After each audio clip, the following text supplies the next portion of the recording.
Hello प्यारे बच्चों, कैसे हो आप सभी। उम्मीद करते हैं आप लोग बहुत अच्छे होंगे और आपकी तैयारी बहुत अच्छी चल रही होगी। बच्चों, आज बहुत ही महत्वपूर्ण क्वेश्चन लेके आए हैं आपके लिए। ये प्रीवियस पेपर में आपके पूछे गए हैं, वही क्वेश्चन लेके आए हैं।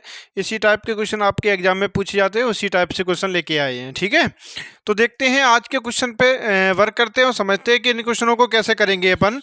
देखते हैं, अपने सामने एक पहला क्वेश्चन है अपने सामने, इसको कैसे करेंगे ये बात को अपन समझते हैं। देखो, ये पहला क्वेश्चन है अपने सामने, इसमें कहा गया है 0.075 को प्रतिशत रूप में लिखिए। ठीक है, यानी कि प्रतिशत रूप में अपन से पूछ रहा है कि इसको कैसे लिखेंगे। ठीक है, तो देखो इस सवाल को कैसे करेंगे।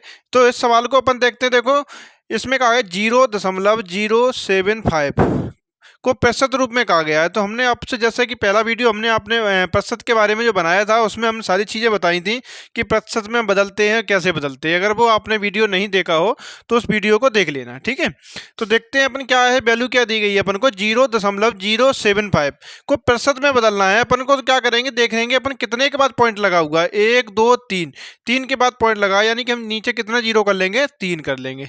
ठीक है, इंटू क्या कर लेंगे, 100 कर लेंगे। ये 2 जीरो से ये 2 जीरो कटी, तो हमें ये दिख रहा है ये जीरो, अब पॉइंट तो हट ही चुका है क्योंकि 3 जीरो आ चुकी है। तो हमें दिख रहा है 0.75 को अगर हम 10 से भाग देंगे तो ये कितना हो जाएगा, 7.5, यानी कि अपना ऑप्शन नंबर पहला हो जाएगा अपना आंसर। ठीक है, तो अपना पहला क्या हो जाएगा, आंसर हो जाएगा। ठीक है, ऐसे ही करके अपन क्या आगे वाले सवाल को समझते हैं कि इस सवाल को कैसे करेंगे। ठीक है, देखो इसमें क्या कहा गया है कि 500 का 10% निम्नलिखित में से कौन सा होगा। यानी कि हमसे कहा है 500 जो है उसका 10% पूछा जा रहा है अपन से कि 10% कितना होगा। तो बहुत ही सिंपल सवाल है। अगर थोड़ा सा भी मेहनत की होगी आपने, अगर परसेंट के बारे में थोड़ी सी भी जानकारी अगर आपको होगी, तो आपके लिए ये बहुत ही हलवा क्वेश्चन कहेंगे इसे। ठीक है, तो देखो इस क्वेश्चन को कैसे करेंगे, इस बात को अपन समझते हैं। देखो 500 रुपये हैं, 500 का 10% अपन से कहा गया है, 500 इंटू 100, 10 इंटू 100।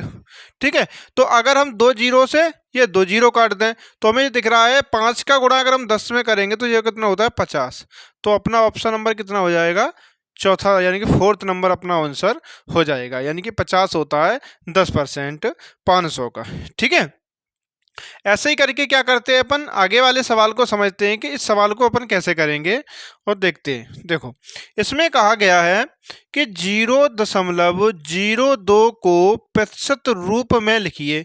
ये 4 ऑप्शन अपन को दिए गए हैं। पहला ऑप्शन है, उसमें कहा 1%, 4%, 8% और 2%, ऐसे कहा गया है। ठीक है, तो अपन क्या है, इस सवाल को कैसे करेंगे ये समझते हैं। देखो इसमें जो वैल्यू दी गई है उसको समझेंगे। जैसे ये कहा गया 0.02, ठीक है, ये वैल्यू अपन को दी गई, इसको प्रतिशत रूप में लिखना है अपन को। तो अपन वैसे ही करेंगे जैसे अपन पहले करते थे। देखो कितने के बाद पॉइंट लगा है, 1 2, 2 के बाद पॉइंट लगा, तो यहाँ कितने लिख जाएंगे अपन, 100। ठीक है, तो उतनी जीरो नीचे आ जाती है। इंटू क्या करेंगे अपन, 100 करेंगे, क्योंकि ये पॉइंट हटाएगा तभी तो 2 जीरो आई थी नीचे। हाँ, तो इस 100 से ये 100 कट जाएगा, तो अपने पास बचा कितना, 2, यानी कि 2%। यानी कि ऑप्शन नंबर अपना क्या हो जाएगा, फोर्थ वाला अपना आंसर हो जाएगा। तो देख रहे हो आप, बहुत ही सिंपल क्वेश्चन होते हैं आपके एग्जाम में जो आते हैं, बहुत ही सिंपल होते हैं। बस अपन को क्या है, थोड़ी सी भी जानकारी होनी चाहिए परसेंट के बारे में। थोड़ी बहुत अगर आपको जानकारी है तो आप बहुत ही बेहतर कर लोगे आप एग्जाम में। वैसे भी बहुत छोटे छोटे क्वेश्चन पूछे जाते हैं आपके एग्जाम में, ऐसा नहीं है कि बहुत कठिन पूछे जाते हैं। बस आप थोड़ा सा भी जानकारी रखते हैं तो आपके लिए बहुत ही आसान है। ठीक है, तो आप पहले नोट कर लो, फिर और भी कुछ क्वेश्चन आपके लिए कराते हैं। पहले इनको आप नोट कर लो।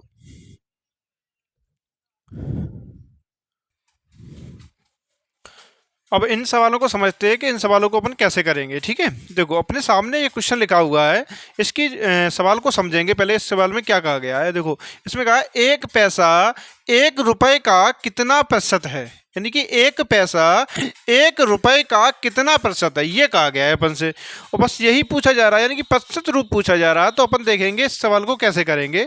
देखो तो इसमें क्या कहा गया है, इसको समझेंगे। देखो 1 पैसा कितना कहा गया है, 1 पैसा 1 रुपए का कितना का, 1 रुपए, यानी 1 रुपए में कितने पैसे होते हैं, यानी कि कितने पैसे होते हैं, 100 पैसे होते हैं। तब क्या बनता है, 1 रुपए इंटू क्या कर देंगे अपन, 100 कर देंगे। क्योंकि 1 पैसे में एक पैसा जो है उसमें 1 पैसा बट्टे क्या कहेंगे, 1 रुपए, इंटू क्या है 100 पैसे होते हैं, वही कर दिया हमने। 1 रुपये में कितने पैसे तो 100 इंटू कर देंगे 100, यानी कि 100 से क्या है हमने 100 काट दिए।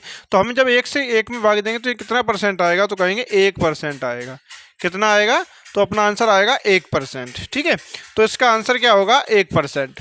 ठीक है, ऐसे ही करके अपन आगे वाले सवाल को समझते हैं। इस वाले सवाल को, इसमें क्या कहा गया है कि 400 का 30% ज्ञात कीजिए, यानी कि अपन को 400 रुपये है, उसका 30% अपन से पूछा जा रहा है कि कितना होगा। बस यही सवाल था, इसके बारे में अपन को जानना है। तो बहुत ही सिंपल है, इसको आसानी से निकाल सकते हैं। तो अपन क्या करेंगे, 400 गुणा 30 इंटू 100। ठीक है, ये दो जीरो से ये 2 जीरो कट गया, तो इससे हमें दिख रहा है यानी 30 चौको कितना होते हैं, यानी कि 120। ठीक है, यानी कि कितना होता है 120, यानी कि हमें ऑप्शन नंबर दिख रहा है हमारा कौन सा हो जाएगा, पहला वाला ऑप्शन नंबर पहला हो जाएगा। इसमें कहा गया था 400 का 30% कितना होता है, तो कहेंगे अपन 120 रुपये होता है। ठीक है, ऐसे ही करके अपन अगले वाले सवाल को समझेंगे। इस वाले सवाल को समझें तो इसमें क्या कहा गया है कि एक कक्षा में 20% लड़कियां हैं।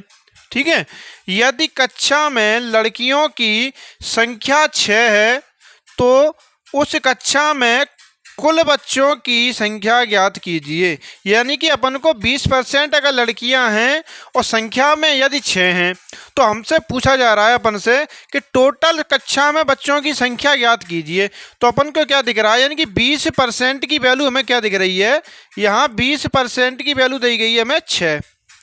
20% की संख्या में कितनी दी गई 6, और हमसे टोटल यानी कि कुल यानी कि 100% की बात की जा रही है, यानी कुल मतलब होता है 100%।